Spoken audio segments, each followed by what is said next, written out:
De las 6.700 personas que llegaron a la isla de Nacino el año 1933, solo 2.200 sobrevivieron y solo 200 pudieron salir andando de allí. Todos los supervivientes de la isla acabaron traumatizados por lo que sufrieron en aquel infierno. Las enfermedades, la muerte, las congelaciones, los maltratos y el canibalismo son algunas de las tragedias que allí sufrieron. Bienvenidos a Nazinsky, la isla caníbal de Stalin.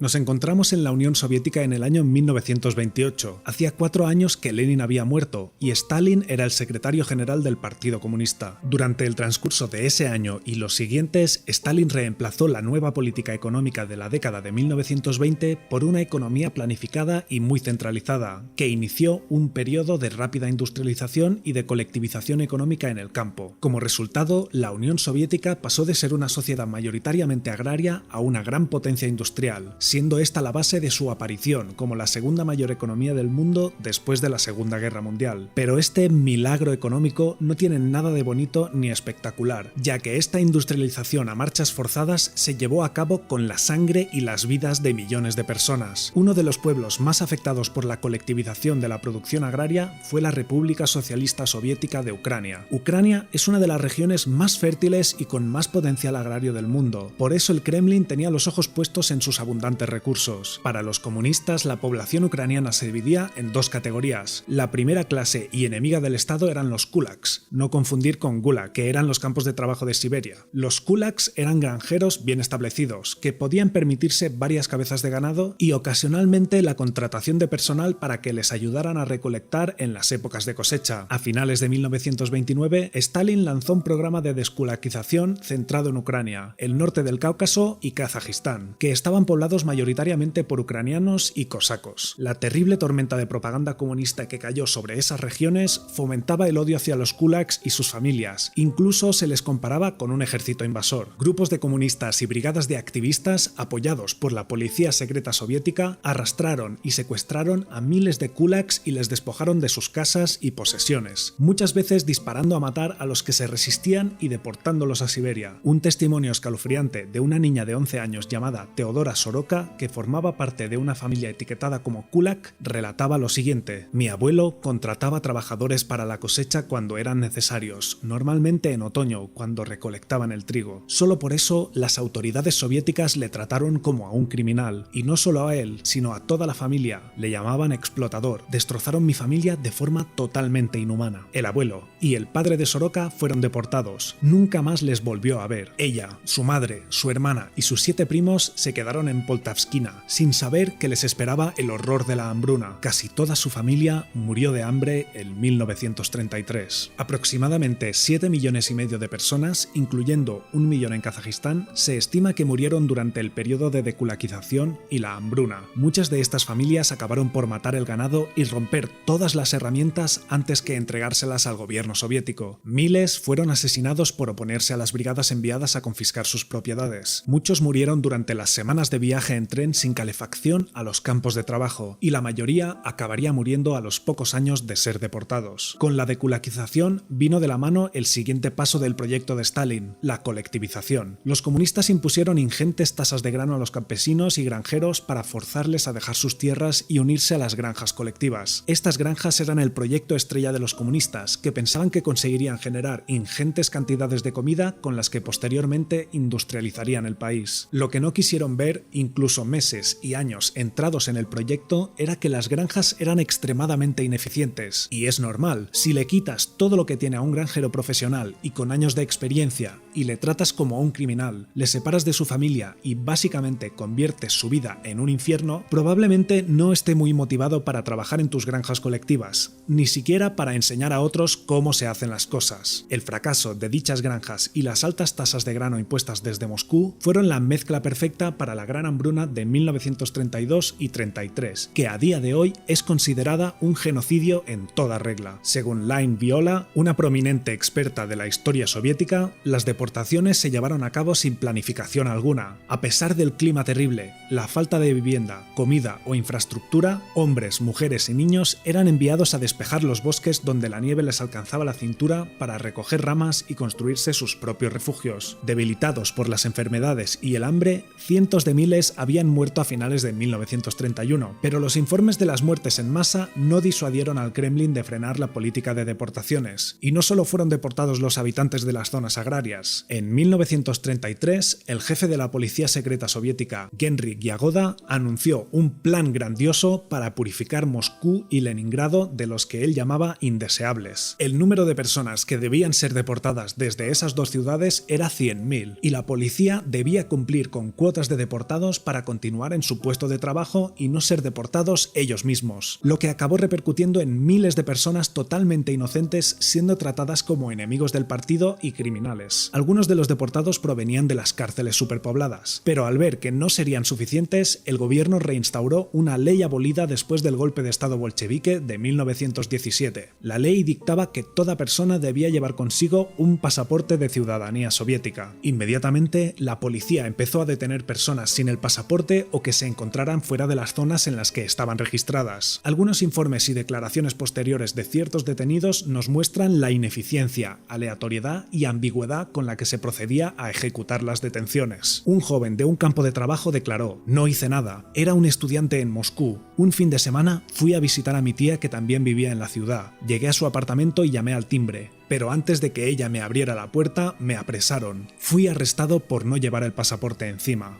Vera Panovaya, residente en un pueblo llamado Ustima, también testificó en 1989 que recordaba vívidamente a un hombre llamado Kuzma Salnikov, que había sido deportado a Nazino. Era un minero de Novokuznetsk, casado y con 2 hijos. Una vez fue a Novosibirsk e hizo una parada en el mercado central. En ese momento la policía rodeó el mercado, montaron un control y arrestaron a todos los que no llevaban el pasaporte, incluyendo mujeres y niños. Las detenciones llegaron hasta límites insospechados. Incluso se llegó a detener miembros del Partido Comunista que se encontraban en la calle sin el pasaporte. También un hombre de 103 años de edad y una niña de 12 años que se encontraba en una estación de tren mientras su madre fue a comprar el pan. Incluso una mujer embarazada, esposa de un oficial de navegación del Ejército Rojo, que tenía el pasaporte en la mano en el momento de la detención. En total, unas 25.000 personas fueron deportadas a Tomsk, transportadas en tren durante los primeros días del grandioso plan de Yagoda. Cuando llegaron a su destino, ya habían muerto cientos de personas. Los oficiales en Tomsk ni siquiera sabían que todas esas personas estaban siendo enviadas para los campos de trabajo, pero ningún oficial del partido quería ser fusilado por desobedecer el plan de Stalin, así que repartieron a los deportados en diversos campos de trabajo improvisados, para los que no se tenían ni herramientas, ni refugio, ni comida. Uno de estos campos de trabajo fue la que más tarde se conocería como la isla caníbal de Stalin. 6.200 de las 25.000 personas que llegaron a Tomsk fueron escogidas para subir a lo largo del río Ob,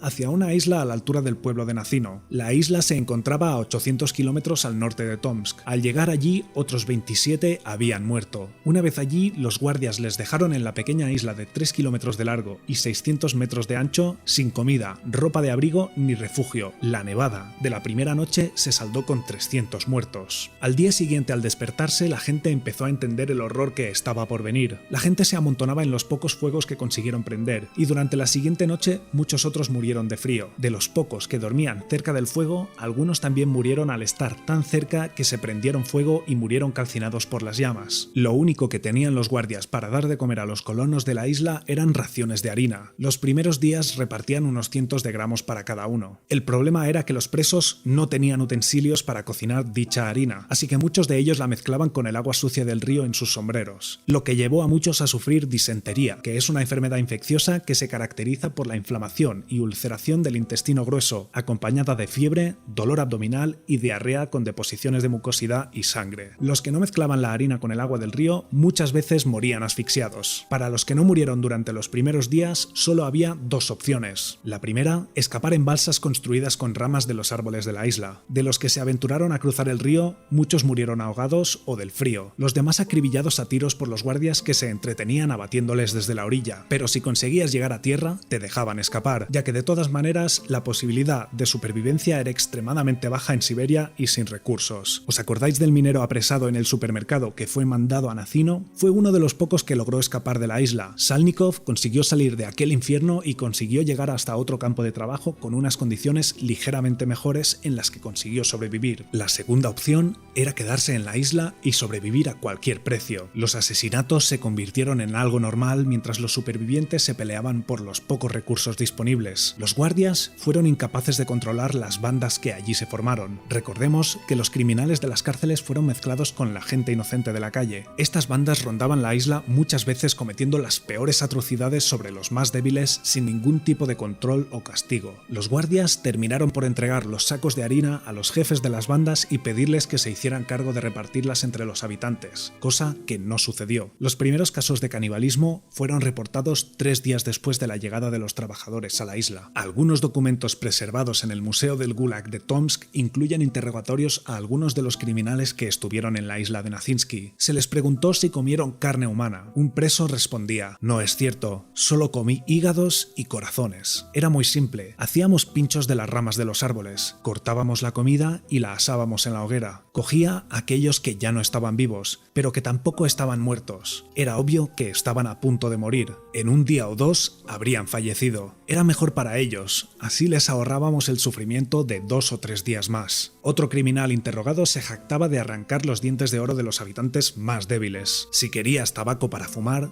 los guardias te lo cambiaban por el oro, declaró en un interrogatorio. En 1989, un grupo de memoria de los derechos humanos de Tomsk mandó una expedición a Nazinsky para obtener testimonios orales sobre la tragedia. Feofila Vinina, habitante del pueblo de Nacino, declaró que cuando tenía 11 años, una mujer de la isla fue a parar a su casa. La estaban trasladando a otro campo de trabajo. Llevamos a la mujer a una habitación de la casa para que pasara allí la noche. Vi que le habían cortado las pantorrillas. Cuando le pregunté, me dijo que le habían hecho eso en la Isla de la Muerte. Me las cortaron y las asaron al fuego, dijo. Sus piernas se estaban congelando y se las había envuelto en estropajos. No sé cómo, pero había llegado andando por sí sola. Parecía que tuviera 80 años, pero en realidad me dijo que tenía poco más de 40. Uno de los testimonios más escalofriantes proviene de una mujer de la tribu llamada Ostiak que en 1933 tenía 13 años. Estaba visitando la isla con su familia como hacían cada año para recolectar corteza de álamo. Cuenta que normalmente Nacino estaba vacía, pero esta vez encontraron personas por todas partes y haciendo las cosas más inhumanas que uno pueda imaginarse. Describió lo peor que vio ese día. Algunas de las mujeres de la isla mantenían relaciones con los guardias a cambio de comida. Una vez ausente el guardia, las demás personas la apresaron, la ataron a un árbol y empezaron a cortarle trozos de carne para comérsela. Se lo cortaron todo, absolutamente todo. Cuando se fueron, fuimos a comprobar si todavía vivía. Todavía respiraba, pero no pudimos salvarla. Había perdido demasiada sangre.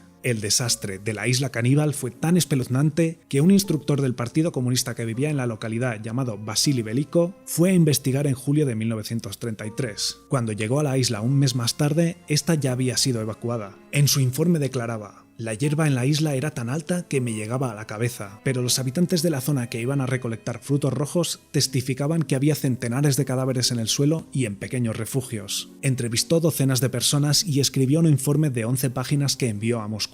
El documento causó conmoción en la capital. El Partido Comunista envió una comisión especial para investigar el asunto. Algunos de los guardias presentes en aquel horror fueron sentenciados a un máximo de 3 años de cárcel. Veliko fue despedido del Partido Comunista después de escribir el documento. Los informes de Nazinsky fueron declarados secreto de Estado y no vieron la luz del día hasta 1994. La isla caníbal de Stalin se cobró la vida de casi 5.000 personas, lo que demuestra hasta qué punto puede llegar un sistema político corrupto y cegado ante la realidad. Si te ha gustado este vídeo, dale un like, me ayudas una barbaridad con el algoritmo de YouTube. Aquí te dejo otras historias escalofriantes por si quieres echarles un vistazo. Nos vemos en el siguiente vídeo.